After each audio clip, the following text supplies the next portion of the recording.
All right, we are just 10 days away from the 2025 NFL draft, and it's starting to take shape. Who is going to be taking who at the top end of the draft, but still tons of intrigue left. This will be my second to last, my penultimate mock draft. We'll be doing one more next week before we kick things off for the first round on Thursday. And somehow, some way, every single team still has their first round pick. So everyone's got a vested interest in this first round. But let's hop on into it, going through with the Tennessee Titans at the top of the draft. Okay, number one, Titans on the board. And it seems like we've locked in the consensus. There was some speculation, some movement. What are the Titans going to do here at one? Could they possibly trade out of that? But it seems like we're pretty set on the number one overall pick, and it makes sense. It's a position of need. Is it a slight overdraft? Yes, but this is clearly the best quarterback in this draft class. I think he's the only guy I would really be comfortable spending a first round draft pick on. Obviously, it's not going to work like that, but Cam Ward out of Miami, going to be a Tennessee Titan. He can come in instantly, be a starting quarterback. He has a lot of experience playing in college. Now, is his lackadaisical kind of demeanor out there gonna hurt him in the NFL? Potentially, that is some worry there. The guy feels like he's just, chill, which, like a quarterback, but sometimes maybe he's too lackadaisical. But the Titans are all in. Head coach Brian Callahan has to win this season. He could be out as the head coach. We have a new GM in there, so this is an important pick to work out for Tennessee. And I think Cam Ward is your safest option at the quarterback position, and why not just take him number one in this draft? Okay, moving on to the Cleveland Browns. This is where the draft starts to get really interesting here. Browns making some moves. They just brought in the legend Joe Flacco at quarterback. We have the albatross of the Deshaun Watson contract. And Shedeur Sanders kind of falling off a cliff right now in his draft value and draft stock. But if you go on and look at the betting markets, it seems to be a clear favorite for what the Browns are going to do here at number two. I personally really like Abdul Carter. I think pairing him with Myles Garrett is going to be a nightmare for the quarterbacks in that division. Two elite pass rushers. Myles Garrett obviously locked in to that long-term deal, tied with Cleveland, and he's still in the prime of his pass rushing career. But you need yourself a DB. You need yourself a playmaker. You need some excitement in Cleveland. And I think Travis Hunter is the best overall athlete in this draft. Not sure if he's going to play quarterback or cornerback or wide receiver, but lock him in there. He's going to play both ways, I think, for the Browns. Best overall all-around football player. He'll find a spot. Just put him out there. He's going to go make plays. The Browns desperately need more wide receivers. They desperately need more DBs. So he kind of fills both needs for the Browns here. I don't know what the quarterback situation is going to look like and what the future is for Cleveland, but it feels like Kevin Stefanski is in there for the long term. And once they get rid of the Deshaun Watson issue at quarterback, things are going to get a lot better in Cleveland. So Travis Hunter here at number two. Moving on to pick number three, the Giants. This would be the Shedeur Sanders spot if Sanders isn't going to slide here, but it sounds like he's going to slide. The Giants signed Russell Wilson. They signed Jameis Winston. They even signed our man Tommy Cutlets and Tommy DeVito. So they signed all three quarterbacks for this team. They could have got out of those contracts. I just don't think Sanders is the move here. Brian Daboll and the guys need to win now. Gettleman's the laughingstock of the league after being on the Hard Knocks last season, the Saquon Barkley debacle. But you do have a good wide receiver in Malik Neighbors. You have some pieces on the defense there. We're going to have to work some things out, but let's just go with the best available player. Let's instantly get an elite pass rusher out of Penn State, Abdul Carter. There are some injury concerns with the foot, with the shoulder. Hasn't done any of his workouts or his stuff, but I think everyone is in that Abdul Carter has a massive ceiling here. So Giants going defense. I like this pick. I would much prefer them to take Abdul Carter over reaching on a Shedeur Sanders here. So Abdul Carter to the Giants at 3. Number 4, a very interesting pick. The Patriots kind of are shit out of luck here. I think this is our potential first trade back spot.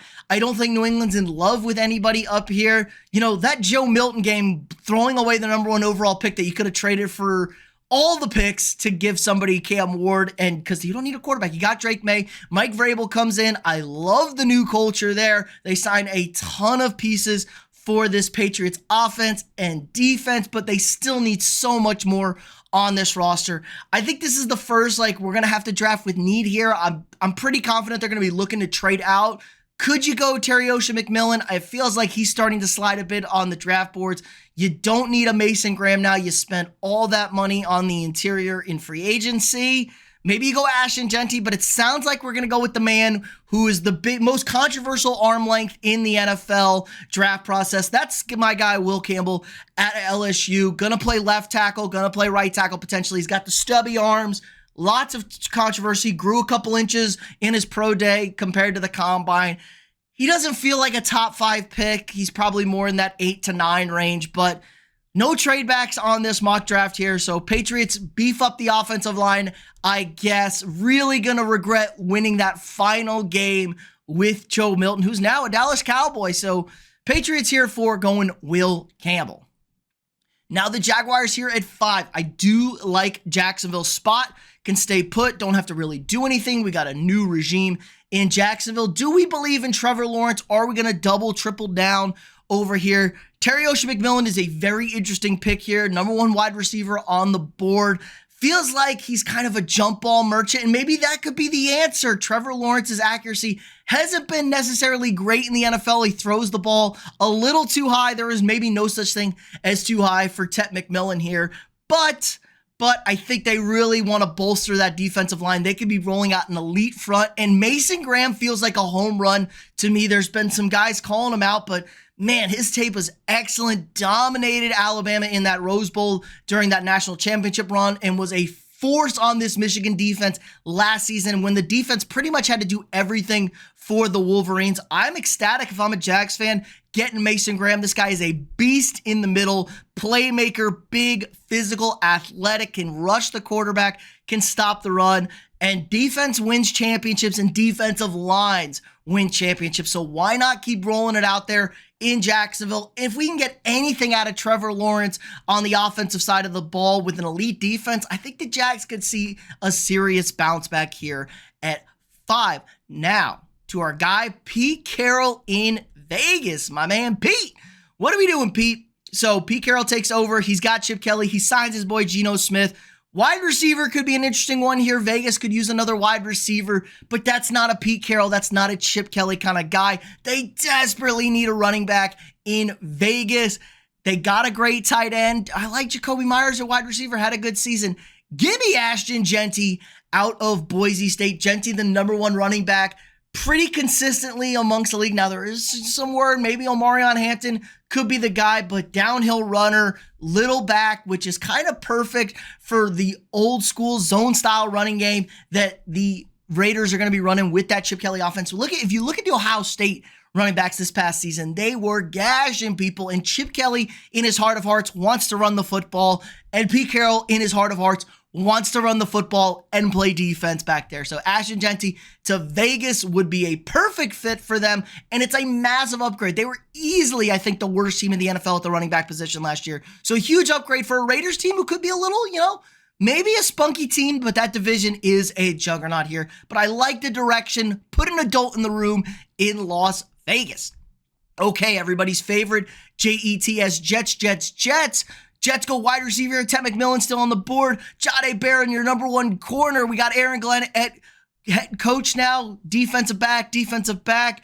More beef on the interior, potentially. But you know what? The Jets need some offensive linemen, and Armand Menbu seems to be the guy that the Jets are after. Everything I'm reading saying the Jets are going to trade back if Membu isn't on the board. Had an awesome combine, working out, showing off the athleticism. You can play him at left tackle, right tackle, guard. He can pretty much go anywhere on the offensive line. I think he's going to be a plug-and-play starter for the Jets. Let's get the offensive line going. They're going to want to run the football. They got Justin Fields, and it feels like they kind of believe in Justin Fields at quarterback. So get Membu, bolster up that offensive line, run the football, get physical, protect the quarterback, and Aaron Glenn can work on the defense later because the Jets do have a very good shell of a defense still left on their roster. Okay, Bryce Young and the Carolina Panthers at number 8. Do we upgrade to him? Do we help my guy out? Get him another wide receiver? No, I don't think so, man. Bryce Young showed a lot down the stretch, you still got Adam Thielen. You got Xavier Leggett, who had a good finish to his rookie year. We got my man Chuba Hubbard in the backfield. The offense wasn't really the issue with this team. This defense was so bad. I mean, this defense pretty much lost them like every game out there. But let's go with that pass rusher type guy, a really good fit, a massive upgrade to this defense.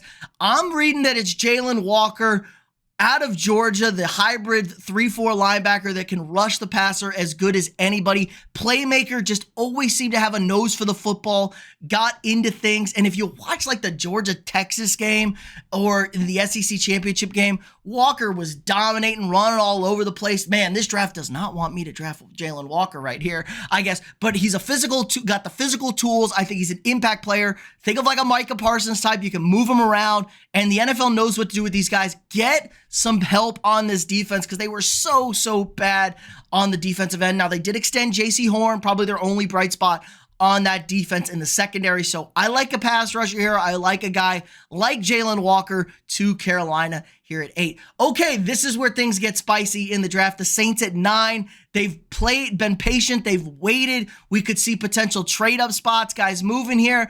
But it sounds like Derek Carr could be out for the entire 2025 season. They're in salary cap hell. I don't like this move whatsoever, and I didn't think it was going to be quite possible, but with the fall, I think this is the spot here. The Saints at 9, they're going to take Shedeur Sanders, our second quarterback, off the board out of Colorado. I think the Saints are just in such a bad spot. They're in cap hell.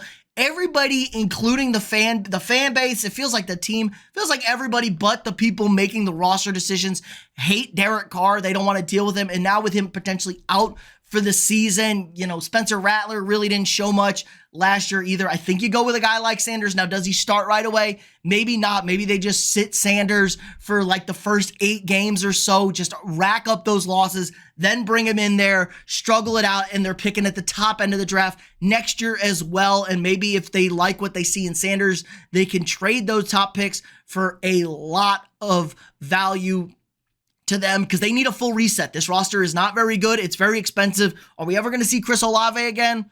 I hope so, but things are bleak in New Orleans, and I don't love this pick here, but I think it's going to be Sanders at 9 to the Saints. And let's get spicy again. Ben Johnson, the new head coach of the Chicago Bears. The Bears completely rebuild their offensive line in the offseason. I think they could potentially go tackle here, but I don't love any of the guys on the board currently. Defensive line, a guy like Walter Nolan who's flying up the big boards here. I think people really like Walter Nolan or Kenneth Grant out of Michigan. Bolster up that defensive line, but that defense was pretty good last year, all things considered. We've seen this move before from the Detroit side of the ball. I think this is maybe a little bit of a shocker. Omarion Hampton out of North Carolina. He's been getting a lot of steam and buzz lately. The Bears need a running back. Ben Johnson wants to run the football. He wants to protect his quarterback in Caleb Williams. They rebuilt the offensive line, and Omarion Hampton's starting to have that feel like a Jahmyr Gibbs type where maybe he's a little rotational to start, but he's going to take over as that number 1 premier back. I think he has a very high ceiling, Hampton. And we thought Gibbs was a reach when they took Gibbs as high as they did in Detroit. I think we could be seeing a similar thing in Chicago, and I think it could pay massive dividends for the Bears. Okay, San Francisco, rebuild year, maybe potentially. Brock Purdy's contract is coming due. They move on from a ton of players on this team, but the real problem with the 49ers the last few seasons has been their defense. Their defense has not been good. Their defense has not been scary at all. They bring back Robert Saleh as their defensive coordinator, and amazing. When he left the Jets, their Jets defense got significantly worse last season. So he knows how to coach defense, and I think they're going to bolster up this defense. Walter Nolan potentially again. Malachi Starks, we need to replace some back-end guys, but I think you just need a lockdown corner out there, especially in that division. Let's take away some of those wide receivers like Puka Nacua out here. Arizona, potentially Marvin Harrison Jr. looking for a big bounce back year. Seattle, Jackson Smith and Jigba was a pretty good wide receiver, guys. They maybe don't have much help at the quarterback position in Sam Darnold, womp womp. So I think the Niners go defense here. I think they go corner And Robert Saleh knows his corners, man. Had drafted a couple and signed some good ones in New York. Give me Jahdae Barron out of the University of Texas for the 49ers. I think he's I'm not the biggest Jahdae Barron guy, but I think he's a good corner. You can plug and play him out there. He's going to make a lot of plays for you. Has a good nose for the football. Decent tackler out there. And he just did a really good job against top-tier wide receivers this past season in the SEC for Texas. Speaking of Texas, going to the Lone Star State, everybody's favorite owner, team, fan base, it's your Dallas Cowboys here at number 12. And Jerry, Ashagenti's not on the board. Ted McMillan at wide receiver starting to see a real slide, and I think he's going to continue to slide. But I think Jerry's going wide receiver. The guy who had a big combine workout, was the most solid receiver from the state of Texas, started off at Houston, went and finished at UT. We're going Matthew Golden here for the Dallas Cowboys. I think he's the most well-rounded wide receiver in this class. I think anytime Texas needed a big play, they went to Golden, and Golden always found a way to get open, catch the football, secure it, make a play when it mattered most. And now, Jerry, flashy pick. The defense really wasn't that good. Who cares? We're going to roll it with Dak. We're going to roll it with CD. We even got my man Fergie out there at tight end.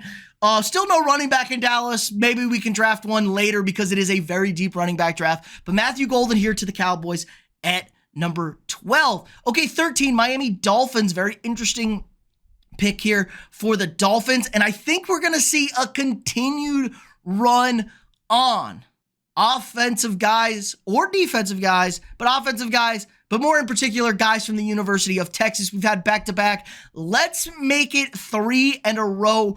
Kind of a weird situation in Miami. They're a weird team. I don't like the direction they're heading. Tua is one hit away from being out of the league forever for sure. Tyreek Hill is a ticking time bomb. Maybe he's going to be suspended. He always seems to be getting into trouble, wants out. And you just lost your left tackle in Miami, just retired. Right tackle, left tackle, I don't know which way it's going in Miami, but they just lost their tackle as well. Kelvin Banks Jr. feels like the best true left tackle in this draft. Now, you maybe want a better right tackle to protect Tua's blind side, but a tackle's a damn tackle, and Kelvin Banks out of Texas is a very solid guy. Really good season in the SEC against top-tier pass rushers, anchor on the offensive line, and it's pretty much the only thing you can do because I think Miami and this front office and this head coach are probably dead men walking this season. I don't expect anything good out of Miami this year, but I do like Kelvin Banks as a good pick here.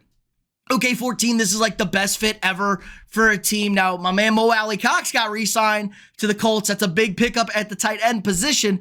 But, Tyler Warren's just your guy here. If Tyler Warren's on the board, I'm ecstatic. If I'm the Colts, Tyler Warren could potentially be a guy that gets, a little bit of buzz. Somebody maybe tries to move up and get him. I think he can pretty much do everything at the tight end position. He can run block. He can play quarterback. We'll put him in. If the tush push isn't banned, we'll put him in for the tush push. He can run. He can catch. He's an awesome all-around tight end. Big, physical guy. Not necessarily a guy like Brock Bowers, the total complete elite stopper out there. But man, he's just a football player, make plays. I compare him to an actually talented version of Taysom Hill, and people really like Taysom Hill, and Taysom Hill has made some plays here and there. Tyler Warren's going to make a million plays for the Indianapolis Colts and them. Okay, Falcons at 15. Man, I wish the Falcons would invest in their defense a little bit. They do have a defensive head coach in Raheem Morris, but you're rolling with the young quarterback in Michael Penix. You got Bijan Robinson. Kyle Pitts is still alive, I think, on the team, potentially. God bless him. And we got Drake London out there. But let's get us some more weapons for our for our young quarterback. And Ted McMillan is a perfect fit if he can slide down here to the Falcons at 15. Reminds me a lot of what Rome Odunze did in college with Michael Penix, just that 50-50 guy who was a lot better than 50-50 sometimes. Now, we saw Odunze maybe kind of struggle a little bit this past season with the Bears, but Ted McMillan, I think, is a much better version of what Rome Odunze does. It's more like 80-20 with McMillan. This would be an awesome pick for the Falcons there. Get your guy, go get some more help for your quarterback and a really good fit. We'll figure out the defense later in Atlanta, but here at 15, McMillan is an excellent pick for them. Okay, now we got the Cardinals on the board. Really interesting how this board is starting to play out. We still have high caliber guys like Walter Nolan, Malachi Starks, Jahad Campbell, all top ratings, but I think Arizona kind of in a weird spot. I like what Jonathan Gannon has done with this team. Their defense has not been very good. The offense, Kyler Murray is what Kyler Murray is. I don't love it, but they do have some potential there if they can get more out of Kyler Murray. Let's go defense, man. The defense really needs an upgrade. And Mike Green out of Marshall, one of the most productive pass rushers in college football last year. That's what you want to see out of a guy who's playing in a smaller school environment. Had an excellent Senior Bowl, all good around measurables. I think this is a really good spot for him, getting one of our true edge rushers off the board. The defensive edge guys are starting to slide a little bit. I think that's what the word is. It's so deep. Teams kind of are okay on letting these guys slide because of how deep this class is, and there's just not a whole lot of value at other positions. So if you can get those positions and target them, you're going to do it. So Mike Green here at 16 feels awesome for the Cardinals. I like this pick a lot. They can really bolster that defensive line all around and start getting stops. We've seen what he did in Philadelphia with those defensive line picks. Let's keep it rolling in Arizona now. That fits this defense perfectly. Okay, it's 17, the Bengals.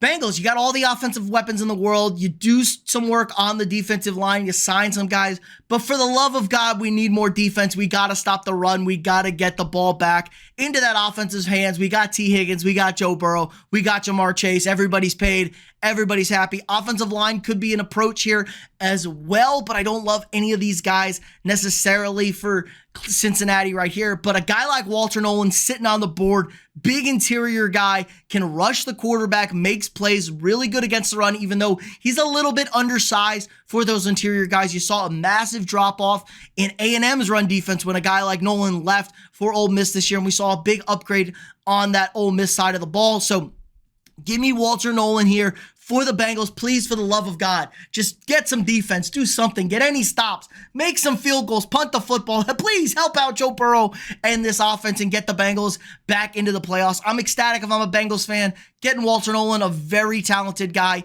here at 17, does take some plays off, which might be an issue, but if you rotate, keep guys fresh on that D-line, we're not going to have that issue in Cincinnati, I don't think. Okay, now at 18, our Seattle Seahawks on the board, or on the clock, I should say, excuse me. This team desperately needs offensive line help. They like what they have at the edge, but I wouldn't mind going edge here.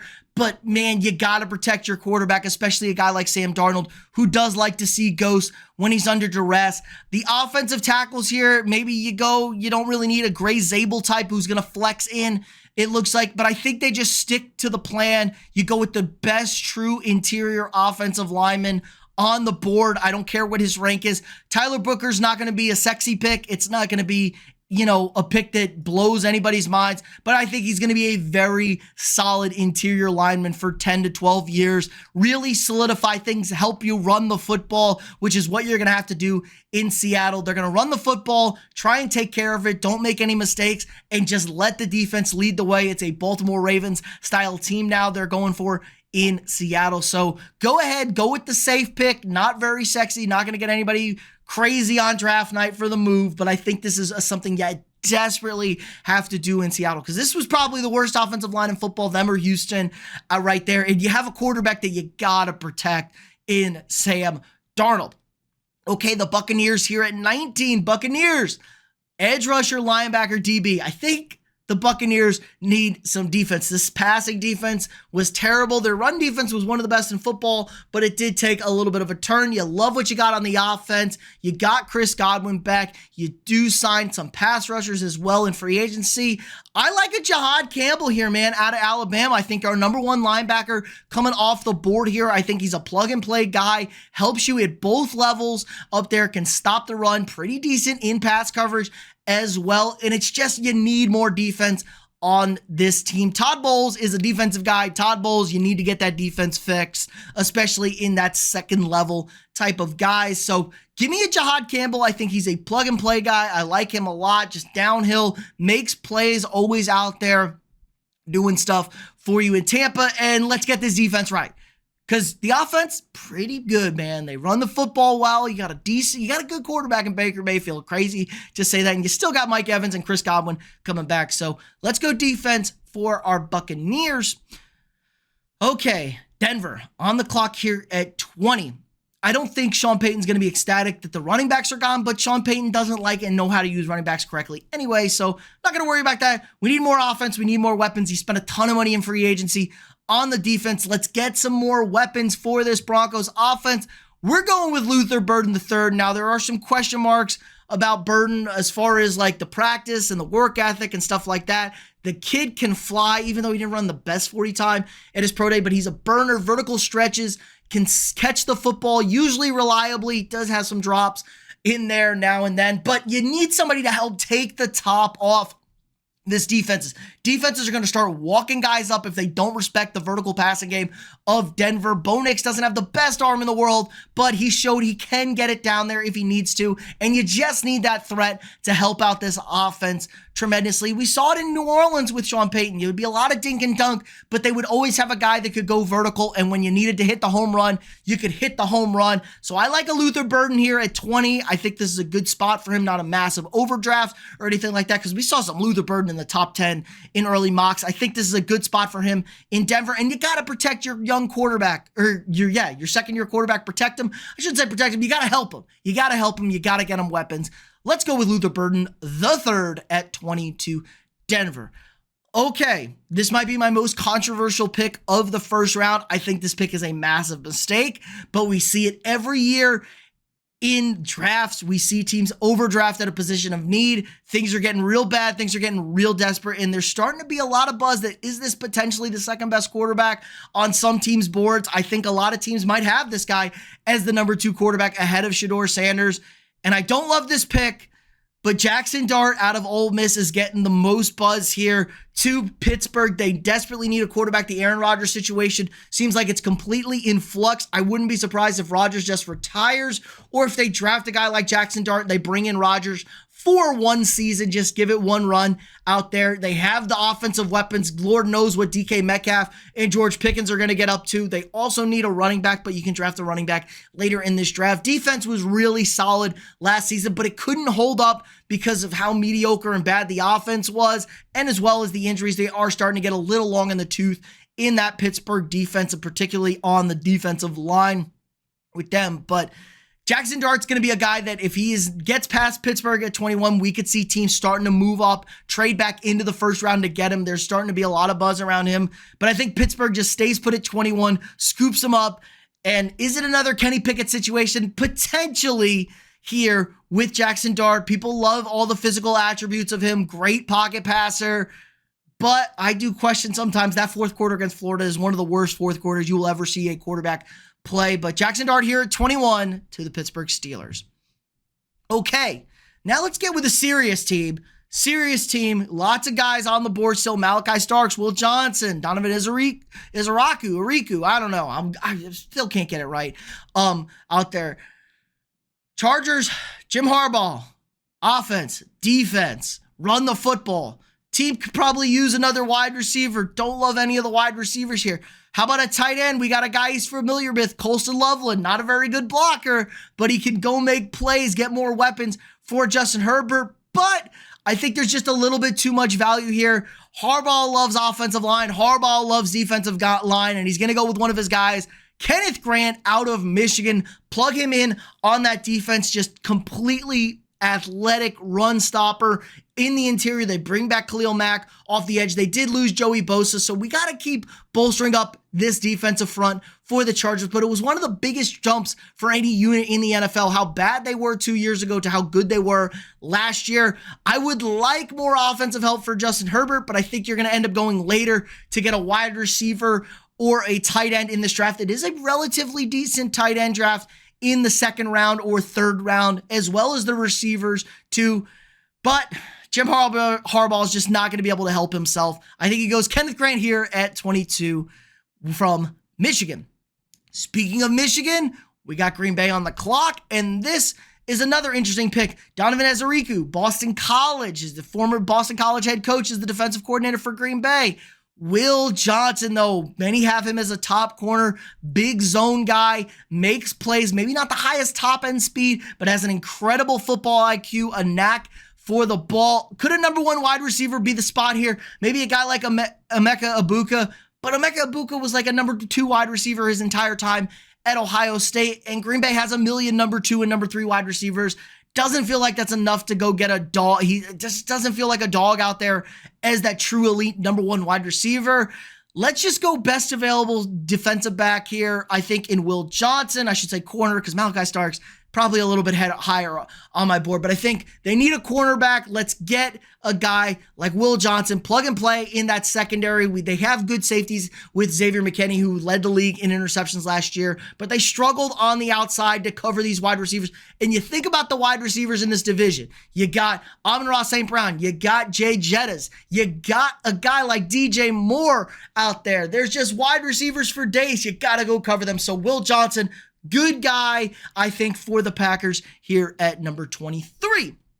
Okay, 24, my Vikings on the clock. Interesting pick, what we're going to do here. Don't really have any massive needs on this team, really addressed it super well in free agency, but one need they certainly have is in the back end. You lose Cam Bynum to the Indianapolis Colts. Harrison Smith is in his final season, it feels like, finally, for the Vikings Hall of Fame career, but we need more guys on the back end. I know they've been burned by a Georgia safety before, but this is not that safety in Lewis Cine. Malachi Starks is an elite safety. I think if he's on the board, you go and take him, put him in that Brian Flores defense, has an excellent nose for the football, can tackle, can run, fit, but he's a great coverage safety. He can go and make plays, has great reads, breaks on the football, and just makes life a living hell attacking over the top. And they really need coverage guys in Minnesota. They had to blitz so much because they really couldn't cover on the back end. Add some coverage guys back there. Maybe you can get after teams now with a 4-man pass rush, and it's really the one true area of weakness for this Minnesota team. So if Malachi Starks is on the board, I'm ecstatic. Him or Will Johnson would be a great pick for my Vikings. Even maybe a guy like Nick Imawari out of South Carolina from the safety position as well. Okay, Houston could use a wide receiver. Emeka Egbuka, really good spot here potentially for him. Need another wide receiver on this team. We know Tank Dell's probably out for the season, again with that awful injury he suffered late against the Chiefs. But we still got my man Nico Collins. He's a dog out there. But this offensive line is horrible. They're trying to rebuild it. They got rid of their best offensive lineman. They traded for Ed Ingram. God bless them. Non-interior offensive lineman. They need offensive linemen. And Gray Zabel is your flex tight end or flex tackle, guard, center. He's going to play probably at the guard position. Get us a guy in Houston. They really need offensive line help. Desperately need it. This was probably the worst offensive line in football last year. I mean, CJ Stroud was under duress the entire time. Let's get him some protection. I really like Gray Zabel. I think he can play a multitude of positions. I think he's going to be a really solid guy, dominated at the Senior Bowl, which is what you want to see. A guy like that who plays at a smaller school go up against top-tier competition for a week and kind of work them all week long. So give me Gray Zabel here at 25. Okay, Rams on the clock here at 26. Interesting pick. Could the Rams maybe make a move here? They like Jackson Dart, I've seen. If he's on the board, go quarterback. You still got Matthew Stafford. You got a really good defense. Let's get a little bit more weapons on this team. You know, they want to run the football, but you need offense. You got Puka Nacua. You don't have Cooper Kupp anymore. How about Colston Loveland, an elite tight end, great pass catcher, great route runner. He's going to find ways to get open in this offense, and Matt Stafford can throw the ball to a tight end. Matt Stafford, number 1 quarterback against the blitz. So if you blitz Stafford, he's great at getting it off quick. And that's what a guy like Colston Loveland gives you as that relief valve, under duress, under pressure. Could potentially go offensive line. Another guy like if Gray Zabel's on the board, I could see them taking a Gray Zabel type. I don't think they would go Josh Simmons necessarily in this spot, especially Simmons coming off the knee injury. But I really like Loveland as a fit in LA. I mean, think about how close the Rams were to actually taking down the Eagles in a blizzard in the playoffs, man. A better play call on third down and maybe just an unbelievable play from Philadelphia on the interior with Jalen Carter. And maybe the Rams are hoisting the Lombardi trophy. They were that good, it felt like, at least that close to Philly, because nobody else really felt close to Philly but the Rams. So give me Colson Loveland here. Let's upgrade that offense a little bit and let that young defense fully develop in LA. Okay, this is an awesome spot for Baltimore with a little bit of a slide of the defensive lineman, like I said, but I think we're about to see a run here. Baltimore needs an instant pass rush impact. They don't want any more projects out there. Let's just go with a guy who's really well-rounded, Donovan Ezeriku out of Boston College, and I think Ravens fans are going to be ecstatic to get a guy like him. Just plug and play, get after the quarterback. They've been desperately looking for a guy to replace that impact that Terrell Suggs had all those years ago, and it's really just kind of fallen flat. Their defense was good overall last year, but it just hasn't been a Ravens defense. They got to be able to rush these quarterbacks, great quarterbacks in this division. Well, maybe not so much. It's really just Joe Burrow and their own quarterback at this point. So you got to get after Joe Burrow. Go get a pass rusher, but you need a pass rusher to go beat the Chiefs. You need a pass rusher to go beat the Buffalo Bills in January when it matters most. So I think Raven fans are going to be ecstatic if Ezeriku can fall to them. Impactful guy on the defensive line. Okay, Lions on the clock. Like I said, run on defensive lineman, and James Pierce is a guy that I think that the Lions are going to like here at 23. Maybe not the most production at Tennessee, but a physical freak, athletic out there, just stands out. And we saw how the injuries racked up for Detroit, and just pairing another guy with Aiden Hutchinson, who was on a tear to start the season, could really be a deadly combination. If you can get two pass rushers that aren't going to be getting the focus, if you got to double Aiden Hutchinson, let Pierce work one-on-one. Again, you got to get after these quarterbacks in this division. There's elite playmakers on the outside. The defense and secondary isn't the best. They lead the NFL in defensive pass interferences and holding calls out there. They don't hold up. They don't hold up out there. So they need to be able to get after the quarterbacks. Linebacker could be another interesting look here. I don't know if you're going to go with another wide receiver early. Offensive line needs a little bit of bolstering there, but I love a pass rusher here for the Lions. I mean, by love, I mean hate it, because I don't need the Lions to be getting any better, but I think it's a really, really good fit here for the Lions at 28. Okay, and the run continues on defensive linemen, I think. Washington on the clock doesn't necessarily need a whole lot. They address some offensive line issues. Potentially go running back here, like if Amarion Hampton ends up sliding and the Bears don't make that move. Could go running back, but again, very deep running back draft. You can draft a running back later in this draft and get an impactful starter. Plus, I really liked what I saw out of Austin Eckler, and B-Rob was awesome when he was healthy. The health issue is a concern, though. He's always banged up. Let's go get a pass rusher, baby. Let's get after these quarterbacks. We got to stop the Eagles. We got to make plays. And I think Shamar Stewart, who's tested really well, freaky athlete, another guy who's maybe a little bit more of a project, not the most production, just hasn't been able to put it all together. But at A&M, that's my team. We do stupid shit all the time, and we guys don't live on the potential. And A&M has an unbelievable history of pass rushers when you look at guys like Myles Garrett, Vaughn Miller, even Matt Abike in Baltimore, guys that can get after the quarterback, impact the D-line. D-line is usually a safe pick from A&M. So go Shamar Stewart. Very, very impactful guy. So we've seen 3 pass rushers in a row. Why not make it an even 4 over here? We've seen runs like this on wide receivers because pass rushing is big, especially on the back end of the draft. These are teams that are in the playoffs competing for Super Bowls. So you're playing elite quarterbacks. You're playing elite offensive lines. You have to go get after guys.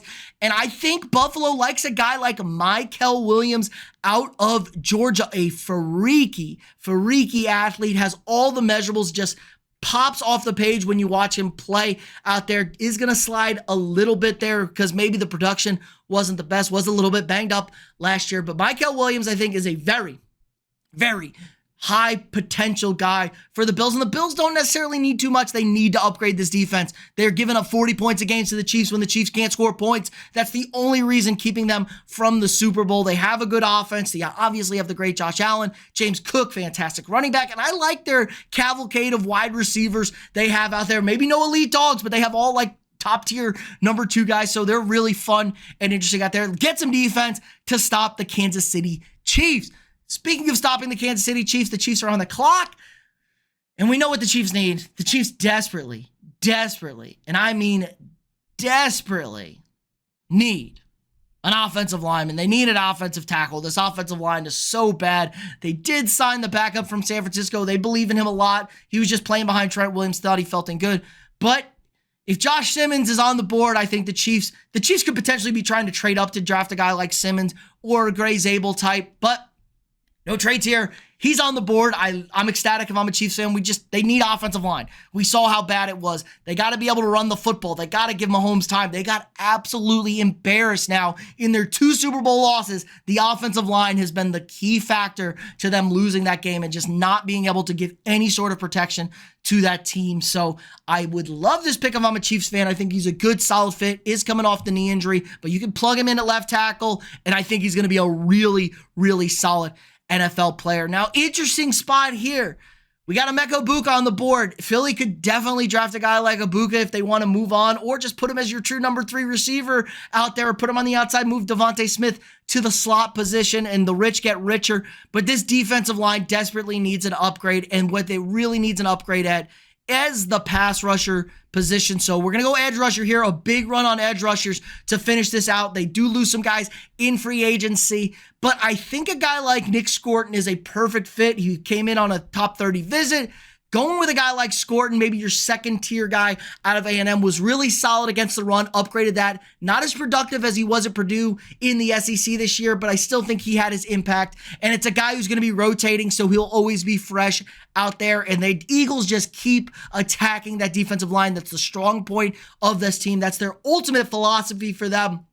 And I think they continue that trend for this season. So that's going to do it for us today. Here is my mock draft 3.0. If you got any more questions out there, we will have one more mock draft coming out next Monday, my final mock draft before we go live Thursday for the first round of the NFL draft. So if you haven't already, drop a quick like on this video, subscribe to the channel for daily sports content. If you want to support the channel more, sign up for a channel membership. You get all sorts of access to cool and exclusive perks. Turn on that bell, get the notifications on so you don't miss any of our live streams throughout the week. Again, we'll be live for that first round of the NFL draft, as well as my first round draft grades on Friday and my overall draft grades from the weekend. So it should be a lot of fun. I love draft season. It's great. And you know what? Baseball season's in. The NBA playoffs are starting. NHL playoffs. You know, if you want to check out one of these games in person, nothing beats live sports, guys. Head on over to SeatGeek.com. Use code afterthereview for $20 off your first purchase. That's SeatGeek.com. Code afterthereview for $20 off your first purchase. So let me know what you guys think in the comments below. What picks do you agree with? Where are you sitting? How are you feeling about your teams? Did you like my pick? Did you hate it? Let me know. And again, like, subscribe, and share, and I'll see y'all tomorrow.